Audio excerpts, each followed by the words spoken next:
சென்டியூனில் நிறைய ஃபைட்டர்ஸ் படிச்சதுக்கு காரணமே அண்ணன் கேப்டன் தான். நான் 84 85 என் வீடு ஆக்சுவலி ஓட்டேரி.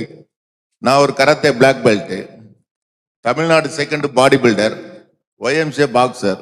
இதெல்லாம் போட்டோ எடுத்துக்கிட்டு ஓட்டேரில இருந்து சைக்கிள்ல வடபழனி ஃபுல்லா சுத்தி ஒவ்வொரு ஸ்டுடியோவா ஏறி இந்த ஆல்பத்தை காட்டுவாங்க. பாருங்க பாருங்க, எனக்கு வாய்ப்பு கொடுங்க அப்படின்னு. அப்படி வாய்ப்பு கேட்கும் போது தான் கேப்டன் சார் ஒரு வாட்டி பார்க்கறதுக்கு நம்ம வாகினி ஸ்டுடியோ தான்.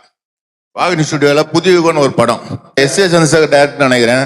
அந்த கும்பலில் குழந்தை போட்டு என்னோட லெக் ஃபைட்லாம் பார்த்தார். பார்த்ததுக்கு அப்புறம், தம்பி நீ ஃபர்ஸ்ட் போய் யூனியன்ல மெம்பர் ஆகு, யூனியன்ல மெம்பர் ஆனா நீ நல்லா வருவேன்னு சொன்னார்.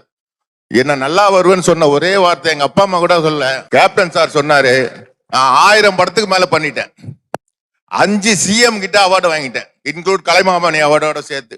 ஏன்னா அந்த வார்த்தை அது மாதிரி வார்த்தை. நீ நல்லா வருவேன்ட்டு 85 சொன்னாரு.